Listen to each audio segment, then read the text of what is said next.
KOZOR Descent into Madness features 43 full-color pages of intricately detailed art that tells a nightmare-fueled story of foul demons, abundant bloodshed, and the insidious corruption of a warrior's psyche.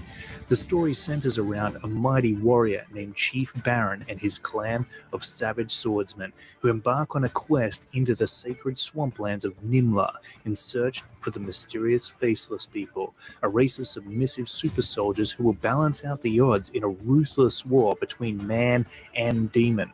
But when they're attacked by a flock of flying beasts, their journey proves more fatal than they could have ever imagined.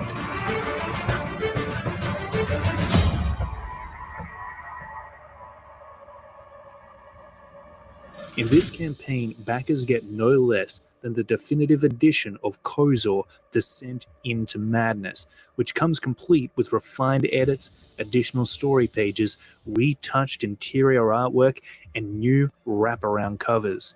If you're a fan of dark fantasy and medieval horror, this book is for you. Back KOZOR Descent into Madness today, only on Indiegogo.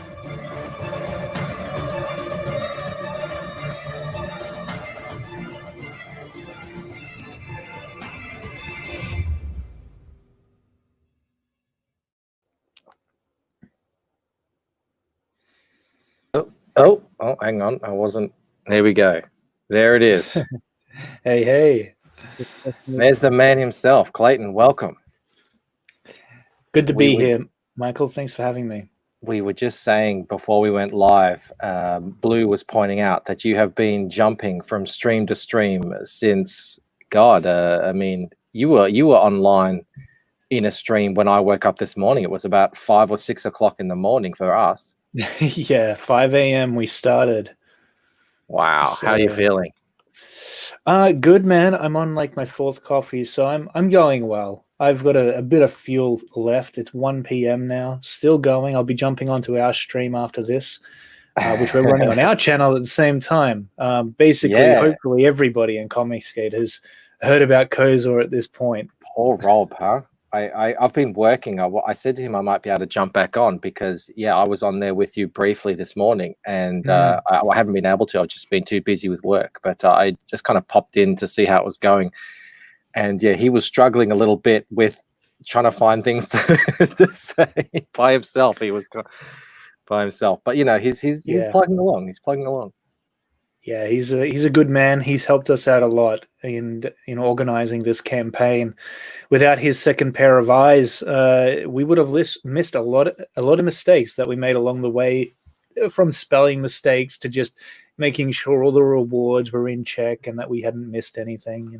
You've got to have those additional pairs of eyes on your campaign before you launch. It's too easy to mess up otherwise.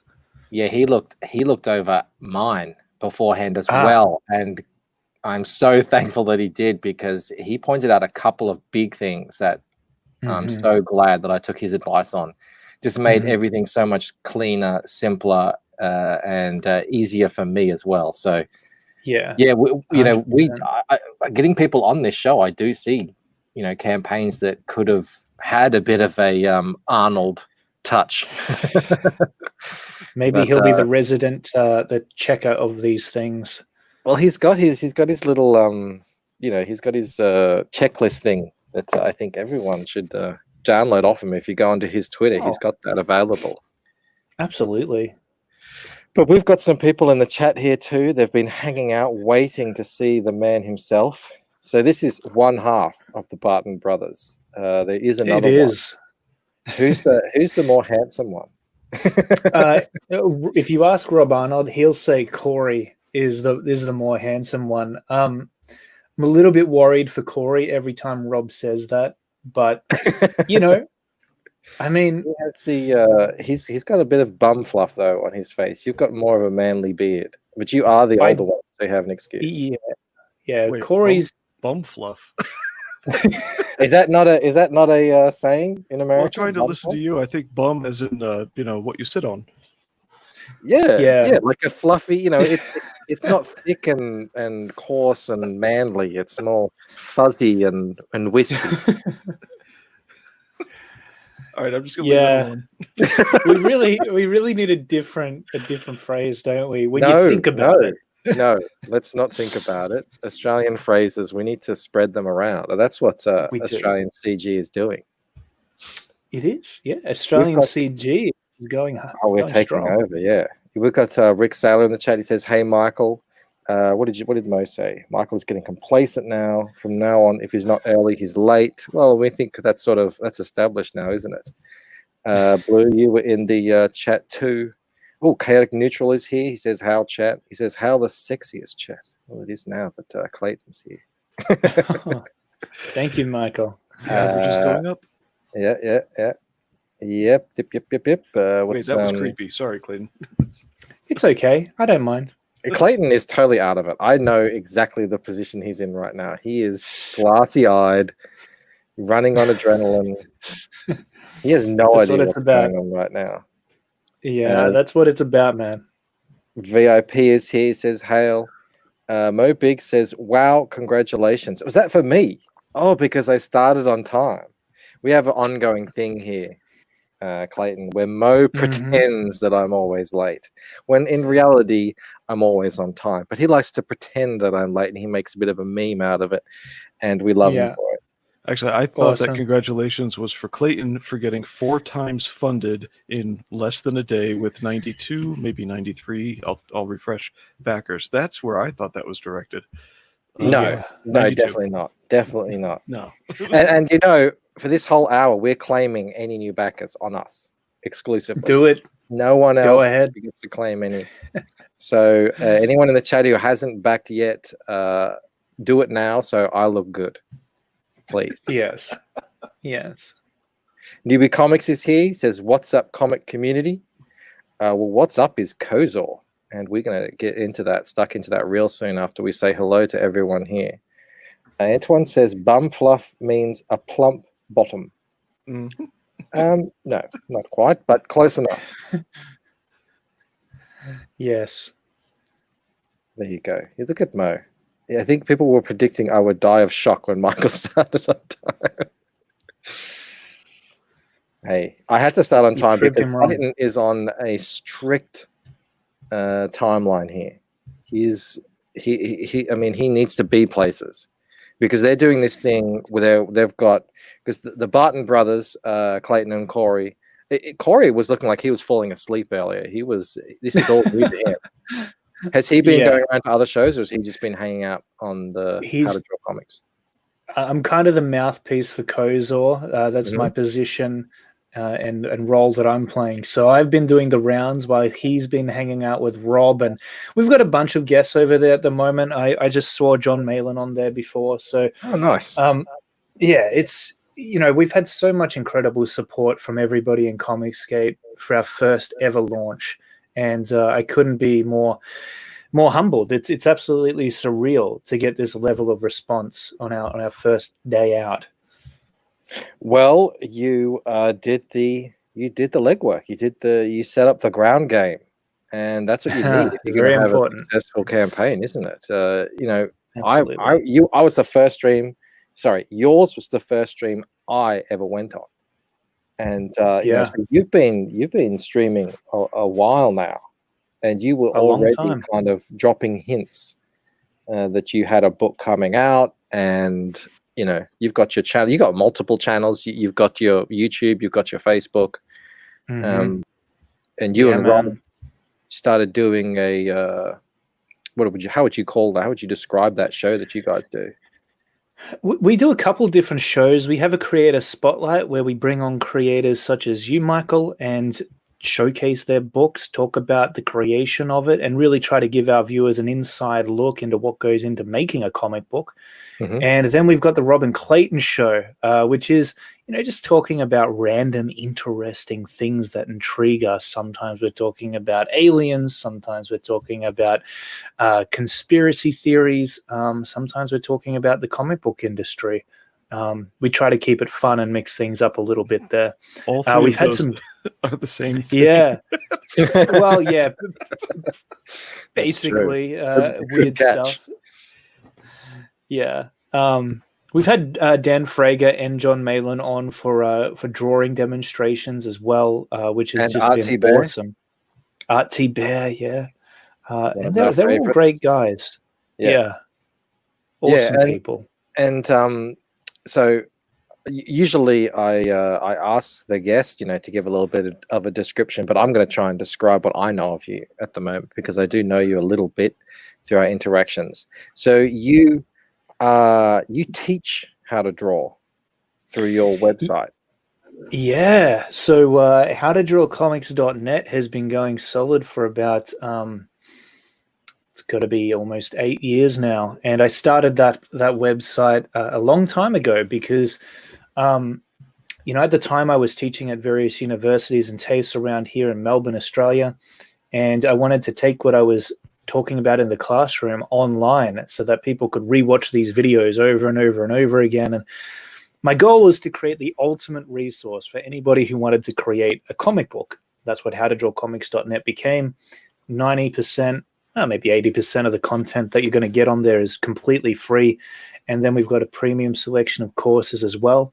So that's my little side business. And the wonderful thing about that is it's allowed me to develop my skills to the level where I'm able to create what you're looking at here in KOZOR. At least the cover and the interior touch-ups that I've done over the top of Corey's work.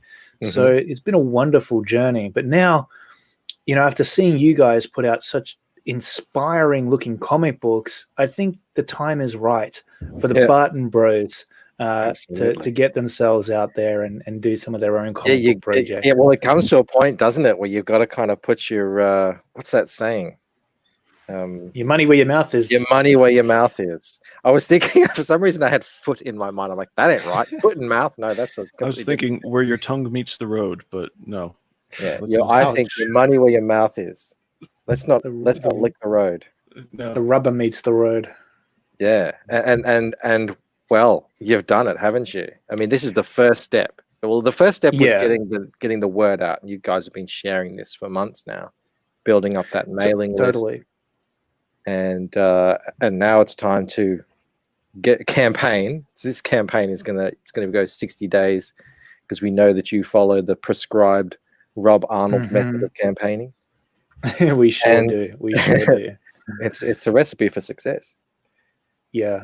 And then into fulfillment. And I think we're all 100% assured that you guys will bring the thunder when required.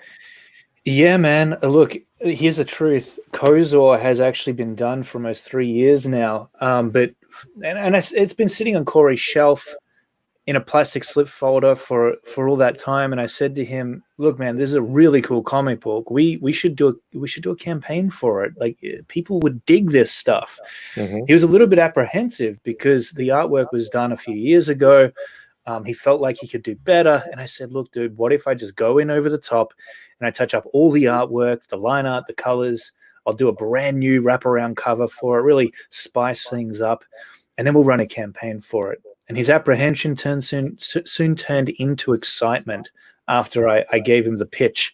And the very next day, we made the pre-launch page for the campaign and have been working on the campaign itself ever since. So in saying that, we have decided to make our fulfillment date the promised date of March 2021, which is far more time than we actually need. But the reason that we've done that is because we're not so worried about the production. The production is going to be very easy for us to make sure we get through on time. What we're worried about is the inevitable obstacles that come up before you in terms of the printing and the packaging and all that other stuff. We've never actually printed a book before, so we're going to have to send this thing off to the printers, make sure that we get it right, make sure that the brightness of the pages are presenting the colors in the best quality possible, to make sure everything's cropped right and that kind of stuff. And we just know that we're going to get stuck at some point. So so that we can guarantee that we will fulfill on time, if not earlier. That's kind of the promise we're coming. I've done sort of the same thing. I don't know exactly when I'm going to fulfill, but I've given myself a super long window as well. And as well, another thing that people don't often talk about is just give yourself a bit of a buffer. in so that you can start working on what you're going to be doing next. So it's not just, launching, you're not just in a complete flurry of activity all year of, campaigning, fulfilling, just nonstop. You need a bit of time to, recoup and get yourself situated to work on whatever project is coming up next, whatever that may be. Is this an ongoing story or is this a one-off? What's the... Yeah, man, it's funny that you bring that up, actually, because by the time we do fulfill KOZOR Descent into Madness, Corey would have completed KOZOR issue 2, which is even longer than this one. It's actually coming out at 60 pages. And so that'll be done by March 2021, and he'll be jumping on to basically the third issue by the time this first issue is fulfilled. So there's a long-term game here for KOZOR. I've asked Corey, do you want to work on other comic books in the future? And honestly, all he's got on his mind is KOZOR at this point. So he wants to see this thing through to the end, no matter how long that is. He's got an entire universe worked out inside his head. In fact, a few years back, I created a character called Borog the Brute, who kind of has a guest appearance in issue 2. And so we were even talking about having a spin-off series from KOZOR that, maybe a number of them that focused on various characters, because KOZOR is like Game of Thrones in the way that even though the story of Game of Thrones is actually about the throne itself, it's really centered around the characters that surround that central focus. Yeah, right. You do that world building. You can kind of go anywhere with it. Absolutely. I'm really happy to hear that that's how Corey feels about it, because it is easy to get distracted and want to do something new, and jump from here to there. And for some people that works, and that's great. But I find that the people who can stick with their property and just keep building this huge thing, this huge IP, are the ones that find the greatest success. Absolutely. I mean, each their own, but that's the way at least I view it. You can build little things here and there, and they're cool, they're really good. But if you keep building on the same thing, you could have something truly epic after a while. Corey's very much of that mindset. In fact, he's even wanting to do like statues and action figures of KOZOR now. I guess he's been inspired by EVS and what he's doing with Cyberfrog. But Corey's in it for the long haul on KOZOR. And so the plan is hopefully to get KOZOR 2, the campaign for that launched maybe June next year, and hopefully have the third one done by the end of next year. Readying that for launch. But at the same time, I'm going to be working on a book of my own. So we've got Renegade Alpha. That's all illustrated and written by me. So we got a lot of things in the work. Like, we love comic books. And so if we can get to a point where we can focus on that stuff full time, it'd be just a dream for us. And this is where it begins with KOZOR Descent into Madness, our very first campaign. What is this in reference to, Mo Biggs? Here are some words that rhyme with Corey. Gory, story, allegory, Montessori. VIP says he watched that episode the other day. I don't know what he's referring to. Do you know what that is, Blue? Oh, Blue's gone. Okay, nope, it's just not a clue. Sorry. All right. Well, our chat's having a good old time. If on the future episodes, would you help out with the interiors again, or is this sort of going to be Corey's thing moving forward in that sense? Yeah, the cool thing with KOZOR Descent into Madness is I've had a great opportunity to really coach Corey, and in this definitive edition that's being released, he's actually adding on new story pages to the original in order to give the narrative a little bit more context and just to beef up the book. And he's really taken what he's learned from the tweaks I've made to the original, and he's applied that to these new pages. And it's been amazing to see, like, the faces of his characters are just so much better now. And so in the following issues, I'm figuring I won't have to make that many tweaks. I'll still go in there, I'll give it the final look over, make sure everything's in check, and that it's good to go for our backers. But I feel like that's going to be less and less of something that I need to focus on, and that Corey eventually he'll take the training wheels off, and he'll be going at it on his own, and hopefully surpass me. I love that you have a. Don't cry. Don't cry. It's okay. Just don't cry. What? Yes, they all have to fly the nest at some point. They do. They do. I like that you have a really cool signature. I've never been able to do that for my own name. I gotta work that out. But hey, Blue, you're knowledgeable in all different kinds of art and styles and stuff. What does this art remind you of? Who are you talking to? Are you talking? Okay, Tim. I don't know who did. What is it? Faust, way back in the 90s. But I don't know if Tim Visual was the writer or the artist. I think he was the artist. So I know I met him, Tim. But it reminds me of an improved version of Faust. If let's say, what's his name? Ethan was doing Faust with all the detailed demonic stuff. Okay. Only Awesome. It's not Ethan either. It Just the anatomy is just correct. So it just reminds me of something, but I can't quite put my finger on it. I know that I really like it. This is the I got this cover. This is your cover, obviously. Nice. Clayton. Thanks, man. I got this one with the black and white version as well, which we'll Sick. get into later. We've been talking about that a little bit on this show, getting more black and white books. So this is Corey's art with Clayton. Yeah. So I have gone in and I've kind of spruced up the line art and the colors. So what you're looking at here, and we are actually including a special perk that's limited only to 50 people, now only 45 people, in fact, where you're going to get to see the original that is untouched by me. But in this definitive edition, the standard that we're offering here, what you're actually looking at is this hybrid of both my style and Corey's style in one. So it's actually kind of special to us because it truly is our first Barton Bros collaboration. All the coloring he has done, but I've gone in there and obviously depending on the changes I've made in the line art, I've made the correct adjustments within the coloring, and then I've really, I guess you'd say, mastered those colors to make sure they're all unified, to make sure they're all popping and making and really emphasizing the details within the line art. We've had a few great comments already saying just how much the colors are really like popping off the page now. Yeah, absolutely. Especially like in areas. Hang on, I don't know if you can see my mouse. Like down here, you really are showing that the surface and capturing all that, all that good stuff that really draws in the eye, which is speaking of eyes, appropriate. Next frame. Yeah. Oh yeah, there's lots of eyes here. No, next frame. There you go. Okay, I don't like seafood, and this is just like total nightmare fuel for me. It's a nightmare fueled story, man. That's what we've written in the description. So there you go.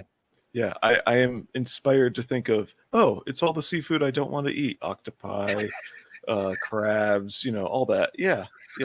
Totally. Everything I dissected in high school. Thank you. Yeah, I love all that pretty stuff. much. I heard someone say on Joe Rogan's stream the other day that the eye is actually a part of the brain that's being squeezed out through the skull onto the outside. I heard that very same podcast. It's a freaky way of thinking about eyes, isn't it? Mm-hmm. Yeah. I told my partner about that and she didn't believe me. So it's like, it makes sense. No, when you see them hang up, the central nervous system, the eyeballs are always there. Yeah. It's part of it. The ball isn't part of it because all the nerves and either the muscles that control it or in the retina. But it's always there. It is. They don't know. Not always looking like this, thankfully. No. So does this make you hungry, Michael?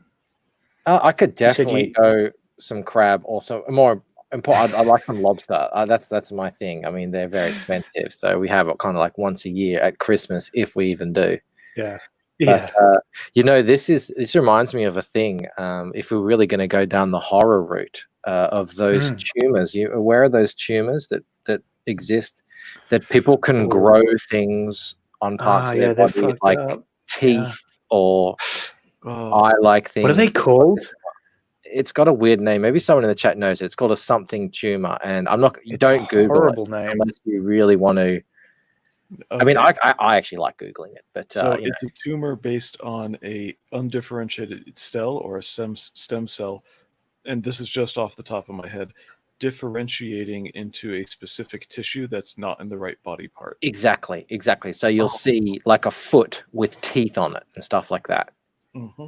That's Yeah. messed up, man. And it's inside their body. Like they'll just Yeah. pull this tumor out. It'll have all these teeth and Yeah, this is Oh. where people would have, you know, like, you know, remember in what was that movie Total Recall where the guy had the guy on his stomach and he was like, quack.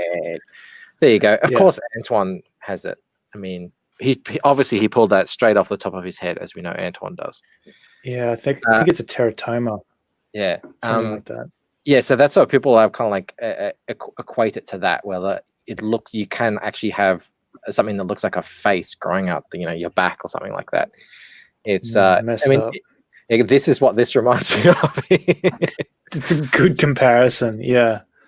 And it's exactly what the vibe. That's not a tumor on my back. That's my unborn vestigial twin. Yes, Exactly. That's that's sort of the that's where you go. Yes, Totally.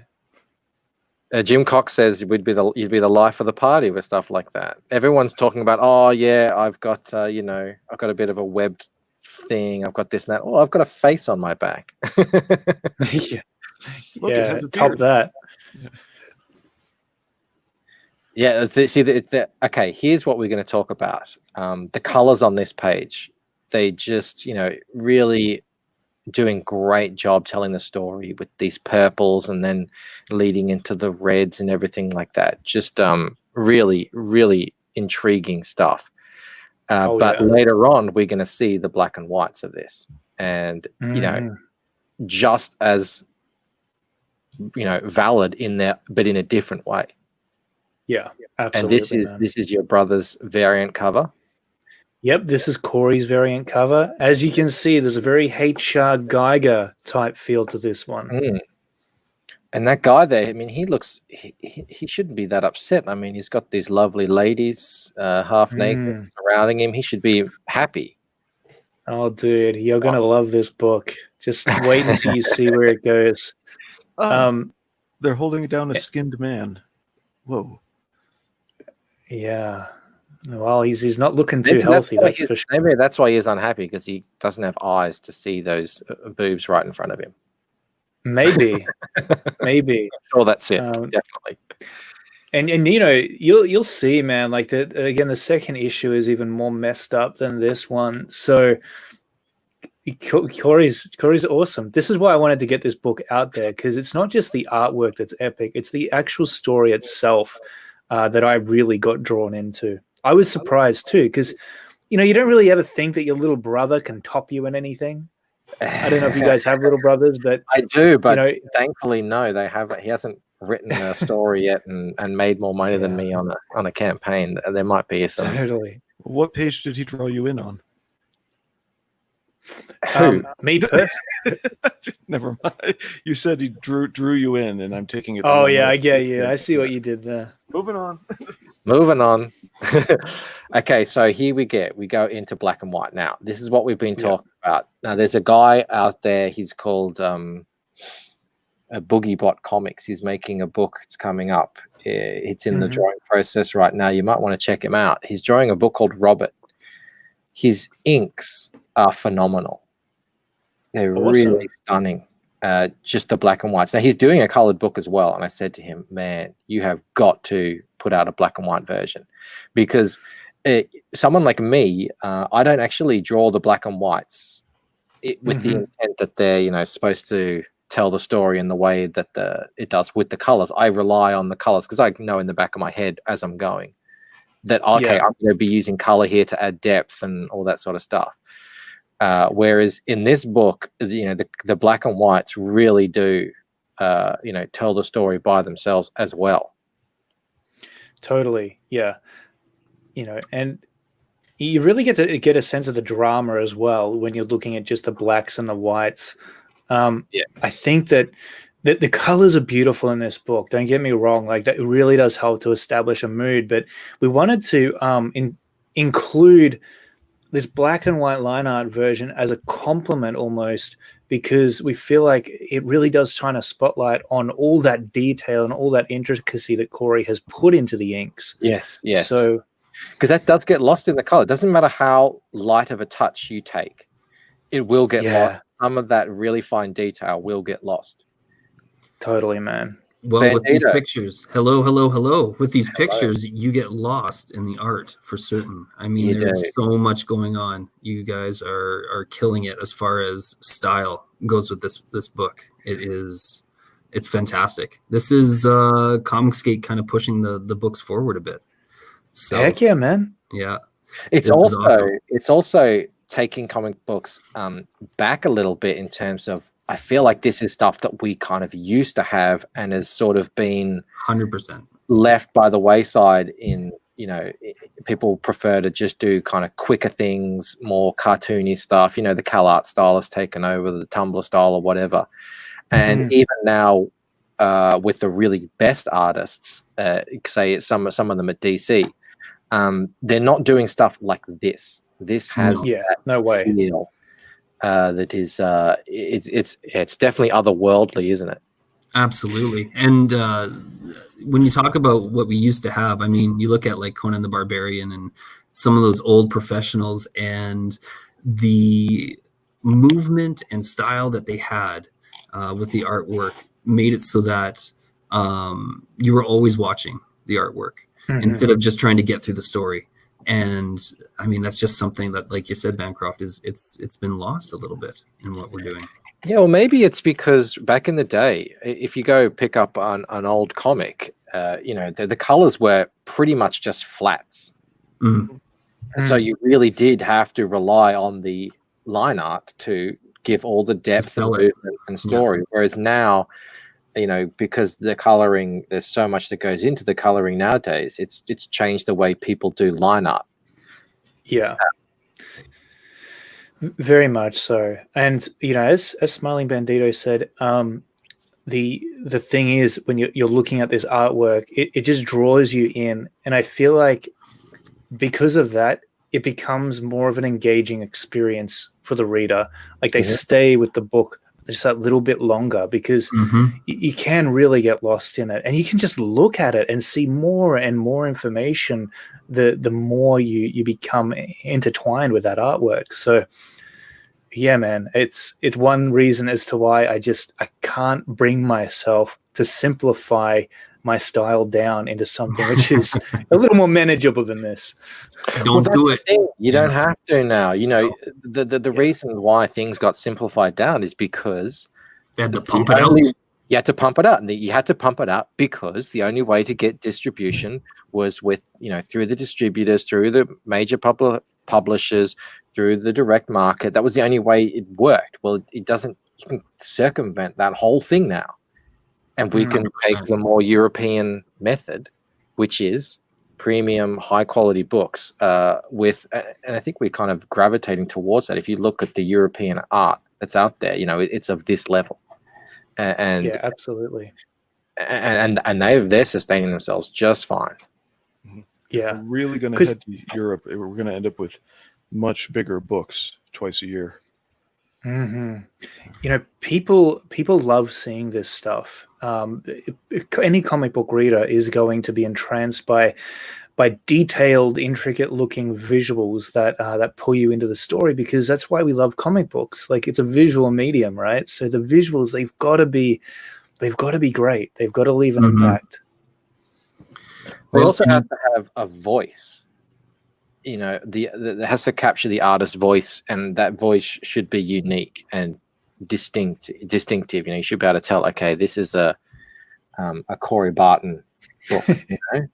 And I found that even though I stuck with reading some comics while I wasn't really considering myself collecting, I just grabbed the occasional one. I was reading Star Wars and stuff just because I know the story and I know the characters. I don't have to get caught up with anything. And but the art, it never really inspired me. It was just standard Western style comic book art. Mm. Get the And job done. Exactly. And it wasn't until I found something that I'd never seen before that I all of a sudden was inspired. Oh, I want to do this myself. And Totally, it's man. art like this that I think, has that quality to it. Yeah, I mean, you hit the nail on the head about the whole, like, that voice coming through. One of the things that I really love about KOZOR in particular is Corey's art style really does suit the narrative of the book. Like, it's dark, it's gritty, it's moody, and that's exactly what KOZOR is as a narrative. Antoine is saying that John Mallon was saying his work reminded him of Nick Manabat. Oh, yeah. It's very, very similar, actually. John was showing us on his stream. Oh, cool. I'll have to go check that out on the replay. Yeah, he wrote he illustrated a book called Cybernary, which is, if you look at it, it looks a lot like KOZOR. All right, let me give that a sec. I'm going to give that a whirl. Ready? Nick Manabat. I'm pulling that up. There you are. Yeah. You do that, and then you can. Oh yeah, I just saw a little bit. If you pull that up and you can share your screen, then I can keep it on this. Hex Allen Comics. Blah blah blah. I like that our chat is all like they all kind of know each other now, so they all rib on each other. Totally. Yeah. Oh, there you go. Yeah. Yep. Yeah. Sorry. I'm just looking through some of the artwork here on. You're right. Now I'm looking now, and I'm just catching. Okay, so there's guys in the background now that I'm seeing, and yeah, they have a similar thing. They're sort of like the cover that you did as well. You see it. Obviously, you see the guy at the front. That's the first thing you're supposed to see. But then, if you linger, you can capture all the details. Whoa! Is that Corey? No. Okay, then that's Nick Manabat. All right. Yeah. You see all the little details in the background if you linger on it. Yeah, someone was saying not too long ago that they read a comic, they read it first, like they just read it quickly, and then they go back afterwards if they like it, and look at all the little details that the artist has put in there. That's actually probably a pretty good way of doing it. Yeah, for sure. Yeah, look at that. It's mad as. Very Corey style, I gotta say. See, this is the opposite of what you would call phoning it in. Yeah. I mean, this is someone who's deadly passionate about what they're doing and putting out a genuine piece of art. Yeah. And this is what the comic book industry has been missing. That's why it's been doing so terribly, I think, is because somewhere along the line they forgot that this is what people found compelling about comic books. Yep, 100%. There's a fold in this. Are these all double pages that you turn vertical? Mm-hmm. I've got to do one of them. Is that like, I don't know. Is that like a standard thing that people do? And do people care about that you turn it around to see it? Well, that's how you fit it inside a comic. Yeah, true. So this may be this is probably, I guess that'd be 22 by 17. Everybody loves a pullout. I might have to do something like this for the second book. See if I can squeeze that in somewhere. Yeah, do it, man. I think it would be cool if a few books put in foldouts, like like the old Playboy pinups, where you had to. The problem is I'd like to take them out. Yeah, I don't know. You can offer it as a poster or something as well, but I think having it in the book has that nostalgia and it increases the value of the book. Speaking of posters, Clayton, let's get you full screen here. You have you've got posters on your campaign, and they're A3 size, which for our American friends is. It's double an A4. That should help. It's 11.7 by 16.5 inch. Yeah. Yeah. So we got posters with almost every single reward that you can back within this campaign. and they're all printed on a high quality paper. And we really wanted to make it so that we didn't have to roll up these posters or fold them and end up creasing them. Instead, we wanted to ship them to our backers completely flat so that they could take them straight out, hang them on the wall without any creases, frame them if they wanted to. And so what we decided to do is we're going to be shipping our campaign rewards in these, right? Which is a very sturdy mailer. Extremely similar. What's that company? So it's called a Quick Pack, and you can get it at quickpack.com, I believe. But I think the distributor is called Paramount's Packaging or something like that. Okay. I'll have to double check that for you, but I will share it with my other Aussie buddies. Because give the people a look at how that actually works. Yeah, so it works very much like a as you can see, like the Gemini packages. You put the stuff in there, you fold it over, it sticks down, and the mailman could kick it all the way to your doorstep, and it still wouldn't damage anything inside. Awesome. That looks really good. Mm-hmm. Yeah, and especially like the comic book has no chance of being damaged on the inside. What's the weight on it? Oh, sorry. The weight, I'm not exactly sure. I haven't had an opportunity to weigh it yet, but it's, I would assume it'll be very similar to a Gemini box. In fact, I almost think that these are a little bit sturdier, but that's my personal opinion after both taking a look at the Gemini boxes and this one.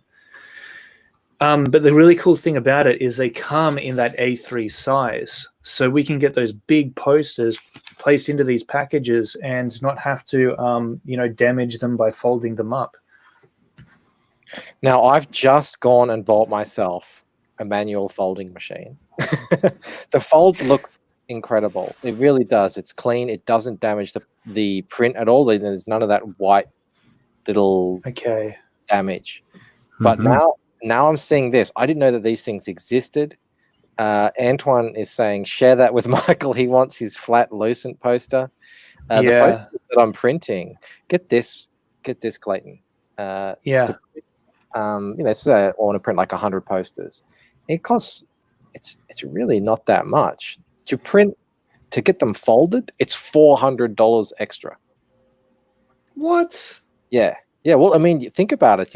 It's extra labor. They could possibly damage the print, so they have to print more to make sure. All this sort of stuff going on. So and they've got to put their markup on it and everything. So I was like, well, screw that. I'm going to just get my own folding thing. And but now that I'm seeing this, I'm like, unfortunately, I've already gotten all of my boxes that I'm going to be sending. Most of the books out. But for the poster tier, I don't know. Maybe I will investigate this. Yeah, totally, man. I think they're pretty good on price too. It's like $11 Australian for 25. At least when I last checked on their site, but they're a little bit hard to track down. So it was my partner who actually got me onto these because she's an artist who ships these prints out all the time, and she actually reached out to the company and organized the pickup and everything. They do wholesale, so very lucky to have her around. Yeah, well, I'll definitely have to sort of investigate this, because when I saw that this morning, I was like, "What is this thing?" Yeah, this is very good. I'll give you guys the info for your posters, Clayton. Are your that cardboard you showed us is to mail an A3, correct? Yes. Well, this one's an A4 that I showed you, but the A3 is bigger. Oh, well, yes, it's double. All right. It looked a little small next to your head for an A3, so now I understand. That's an A4. Yeah. In the A3s, are you going to just slap the comic book in with the poster? Yeah, I'm thinking I'm going to do that. That's what Ferryman did. I forget his name at the moment, but the guy who did Ferryman, he shipped all of his posters in these plastic sleeves, like a giant version of what you put a trading card in, where it's got the seal up the side. Yeah, and then just taped the bag and board with the comic in it to the middle of the poster and stuck it in a bubble mailer, and it worked. So cool, man. Yeah, that's exactly what we're planning on doing. We just figured that It's safer to keep it all in one package, Yeah. rather than to split them up. And cheaper as well. Yeah. And cheaper, of course, too. So it's a little bit more optimized, in my opinion. We're very fortunate to have discovered them. You are, because this has been a bit of a bone of contention for us Aussies. Like, how do we, because I'm using the same boxes that Rob has been using, and he says he gets very few returns and stuff. So, and they do look very sturdy, and you can add stuff to it as well. But those things, they look good. Pretty awesome. Now, is the comic A4 or is it American size? No, it's a standard American-sized comic book. Okay. The original version of KOZOR wasn't, though. It was actually A4, so we're reformatting it completely. All right. To make sure it fits.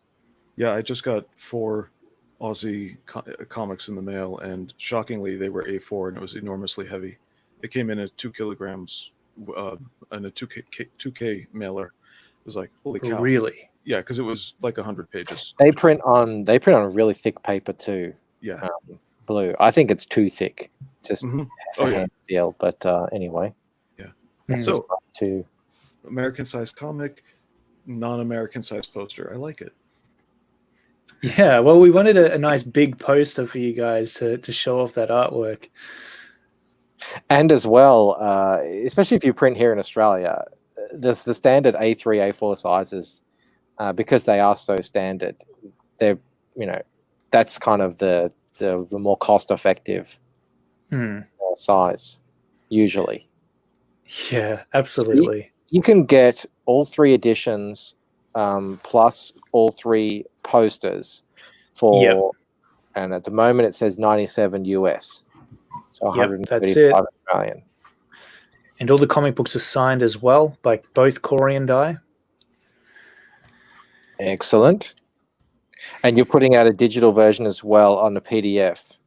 Yes. So you'll get that as well as a complimentary thing, because if you're anything like me, you want to go back to these comic books and reread them over and over again. Now, if that's a hard copy version, then you run the risk of wear and tear. So if you got that digital version there, you don't have to worry about any of that. You can keep the hard copy in pristine condition, and you can get the digital one and kind of pull that out, look at the artwork as much as you like.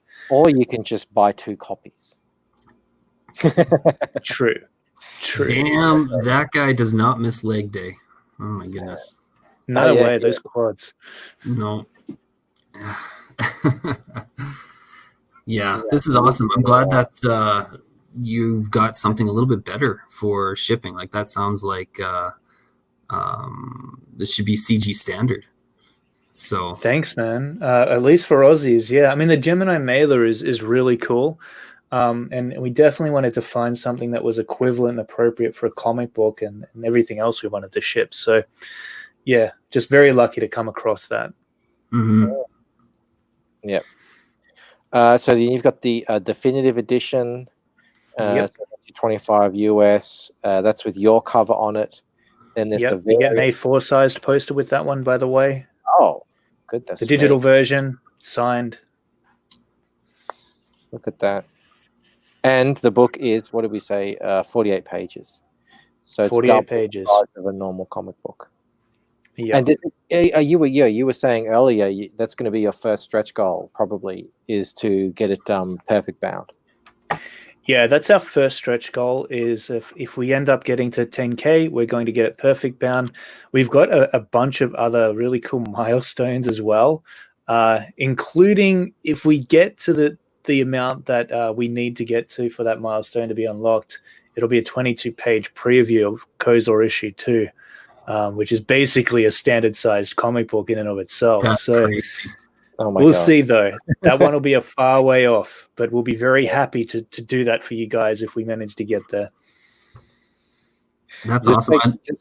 Just make sure if you're adding in like lots and lots of additional content that it's not going to slow down the delivery time, the production time. Yeah, totally. I've seen a few campaigns do that. Yeah. And if KOZOR 2 wasn't as complete as it is, we wouldn't be running that risk. Yeah. in the first You place. So, Aussies are so far ahead of the game. I mean, Bancroft's already got his next book all written up and doing the artwork for that. And man, you're saying that KOZOR 2 is already in production. That's amazing. yeah, man. Do you have the? Are you saying the name of what KOZOR 2 is? So this is KOZOR 1 is Descent into Madness. Is there a name for the second one, or is that Hush? To be truthful, we've got to come up with a name for the second one. It's No, funny no. because it is. I retract my statement. Just lie to us. Don't be truthful. Yeah. But it's, KOZOR 2 is 90% done. All the line art is done. 60 pages, which is even longer than this one. And all it really needs to be finished off is the coloring for it. And then by the time we fulfill this book on March 2021, KOZOR 2 will be 100% complete. Bo Biggs has an idea for you. KOZOR 2, Ascent into Sanity. There we go. I don't know, man. It doesn't really get any better for the characters in this book as it goes on, unfortunately. So just put a question mark at the end then. Ascent into Sanity? No. Yeah. Okay, so then they can also get the black and white version. Yep. Look. People have backed this, just by itself. That is cool to see. Yeah, it's great, man. This is Sorry, go on. no, it's great research for us to see what because we're going out on a limb here with that black and white version. We're not quite sure how well that's going to do, but it's interesting to see what people are going for here. What about Antoine's idea? Yeah, I think that's it. That's it. That's what we're going to go for. I think you should just raffle the ideas. Just take all the ideas that everybody gives you, put them into a hat, and whatever comes out, that's Blue. How do you read yours? Like OMG? I was going to say, like, oh my God. Like, no, it's KOZOR 3, like OMG. Hell yeah. Right? Another winner. There you go. KOZOR 3, like, are you serious right now? Additional. That's the one. Yep. So you didn't know you'd be getting all these brilliant ideas. You could take these in the bank. You could put these in the bank. Like everyone here in the chat, they're all helping you out here. Okay. The Bancroft channel is a jackpot. That's right. You can get the variants here, or you can get your version with the black and white. Yep. Black and white version. Okay, now you've got the big boy. Yeah, this is the big boy. So this is a special one, right? So it says $186 USD for this one. So it's pricey, but it's for a good reason. And the reason is that you actually get 4 different books with this one. You get the reason is because you have a baby to feed. So I will soon, yeah. I'm sorry, you get 4 different books. Yeah, you get 4 different books. You get the definitive edition, you get the variant by Corey, you get the black and white version, and you get a version that's only available with this package, which is the original untouched version with just Corey's artwork, just Corey's colors, his original dialogue, and the original cover of KOZOR. So in a completely separate book. So it's a collector's item. Obviously, we put a lot of work into the definitive version, but if you want an edition of that book that not a lot of other people are ever going to get to see. Sorry? The warts and all version. Basically, yeah. And it's the version essentially that has been sitting on Corey's shelf for all these years. It's the actual copy. It's still got the dust on it. Yeah, basically, I guess it'd almost be the proof, except a little bit better than the proof, I would say. And then on top of that, one has another idea. Yes. Very topical. Yeah, hell yeah. And then you get 3 cards, 5 posters, a bookmark, and a sticker. This is just sort of like here you go into a fish and chip shop or something, and you can order a burger, and you just say give me it with a lot, and man, you'll get everything on that sucker. You'll get pineapple sometimes. You'll get egg. You'll get. You guys call it beets. We call it beetroot. But yeah, this is KOZOR the lot. Yeah, and what's especially unique about this package is that it comes with an original sketch by Corey himself, right? That's why it's limited to 50, now 45, because he's going to be doing a sketch for every single one. And as you can see, it's less of a sketch and a little bit more of a finished pencil drawing there. That's going to be something a bit akin to what Vinny Tartamella's doing. Yeah, very similar. So it's a good one. Did we cover Robert that one? Yeah, so the influences for KOZOR, if you've ever seen the anime or read the manga of Berserk, you may see some similarities. That is the primary influence of Corey's story. He really loved that series, so did I. We also really like the structure of Game of Thrones and Lord of the Rings, in the sense that, you know, you've got this MacGuffin, you've got the focus of the story, but everything's kind of happening around it. And as far as, you know, the vibe, if you think about, you know, Dark Souls, for example, it's a dark fantasy, right? It's, you know, if you say fantasy alone, it just sounds too fluffy and colorful. It's definitely not that. Yeah. I've had to say, demons, it's swords. It doesn't really fit. I know exactly what you're saying. It's a hard genre to really give an accurate description. Yeah, it's unique. We also we're fond of the term medieval horror. Oh, I like that. Yeah, that's nice. Yeah, it's evocative. Thanks. Mo Big says, nothing beats the value of Grim Reaper 2. You get a free peanut. Wow, that's pretty. Well, you get free bum fluff. If you get that sketch, he'll, you know, a little bit of bum fluff might just drop off onto the sketch, and he'll put that in there. A little bum fluff goes a long way. You'll get a jam jar full of Corey's bathwater if you back the special hidden tier. The special hidden tier. Antoine, in all seriousness, so we're going to be very serious now, says, I like the way you've structured this campaign. It's very clear and uncluttered. And I mean, that's the Rob Arnold influence, maybe. Yeah, it is. It's funny because when we first started doing live streams, a series that we started out with was Backer Snobs, where we actually went through a lot of different campaigns and essentially put them under the spotlight of scrutiny, where we went through and we kind of thought about ways in which the campaign could even be more impactful. And I guess after looking at a bunch of campaigns and looking at what they did right and wrong, we were kind of primed to really go into this and do up a campaign that looked professional. And, you know, the last thing we wanted was an amateur-looking campaign. We wanted to avoid that at all costs. Then why are you on this show? So. We love Michael. Michael's a pro. I'm having the most unprofessional show in Comicsgate. But you are right. It's you know what it did? It makes it so you don't if you do a campaign, you don't want to end up on your guys' show as a bad example. You know, so it's sort of like a kick in the butt to make sure that you get it all, because you want it has to work too as a campaign. I mean, it's nice to be and uncluttered, but it has to work. You put all this effort into crafting a story, doing the art. Now it's time to package it and sell it and make it convincing. Yeah, man. I backed this book within a minute. You know, really so unbiased. Well, I don't. You know, obviously, I know you guys a little bit, but you know, if I didn't like the book, it doesn't matter how well I know you, I wouldn't have backed it. Totally, so I get you.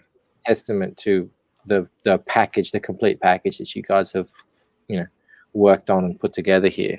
Well, thanks, man. I appreciate it. Talking about all the hard work and energy and everything that you put into it to see if it pays off, let's refresh the campaign. Oh yeah, moment of truth. Moment of truth. So, 92 backers when the campaign started. Drum roll. 95. Oh, that's awesome. There you go. That's what, 3 more backers. That's great. 3 more backers that I am claiming. You know, it's funny because, like, when you look at it in proportion, 3 might not seem a lot, but it's it is actually, that's 3 more people that are going to be reading this book, that are going to be holding this book in their hands. So we really appreciate every single one of the people who have supported us today. It means the world to us. Fantastic to hear. Yeah, and maybe a little bit as well, but once you showed off that really cool that packaging you're going to be sending them in, people like to see that. Well, we have to close it up. No worries, man. That flew by. It does here on this show. We have so much fun. It's been such an honor to host you again. You were the first guy to bring me onto a stream, so I'm only too happy to repay the favor, especially when the book is something like this. And you guys are about to close in on 6K. Oh, that's awesome.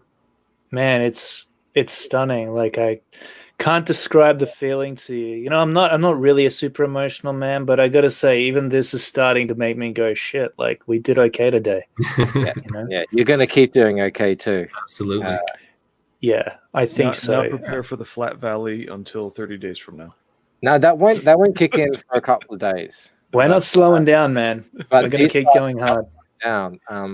If you keep streaming, which I know you're going to do, you guys are going to do okay. That's what happened with my campaign. Blue came on, Bandito came on, Poland came on, and we just never stopped. And it kept it all going, didn't it? Mm-hmm. I think, man. You had steady growth all the way through. I think it is just about making sure that you're being seen every single day. That is $8,298 dues, Mo. So they're also closing in on 10K in the dollary dues. Ooh. What's that? Sorry. In Australian dollars. Oh, yeah. Wow. Yeah, that's amazing. So you're closer to 10K than not, which is, it's just fantastic. I mean, this is that's out of this world. First campaign. This is what I'm saying, guys. Put in the groundwork. Get your ground game going. Put in the work, and always have good moderators. Always. In American dollars, you're $61 short of 6,000. Totally, that's awesome. Can we just take a moment to thank Felix Haas, who's been here the entire time, posting links. This guy is a champion. Thanks, Felix. Felix, for being in here doing that. And yes, we see you too, Felix, for all your amazing jokes. Thank you. Heck yeah. And hey, you know what? Like, I get it. We can't always back a comic book on the first day. Oftentimes, I'll have a billion tabs open with all the comic books that I want to eventually back. So, you don't have to back us today, but at least bookmark the comic book if you think that it looks like your kind of deal. And if you just can't afford it, there's lots of other ways you can support us. You can share the campaign on social media. You can invite us on for an interview. We'd be more than happy to do that. So, yeah, we thank you for all your support in whatever form it comes in. What a guy, Clayton Barton. All right, guys. Thanks, Michael. Close it out. Thanks, Blue. Thanks, Bandito. And as always, of course, huge thank you to the chat. You guys make this whole thing happen. So 100%. Thanks for turning out. Everybody. We will see you tomorrow with another show. Go back Hell yeah. into madness. See you later.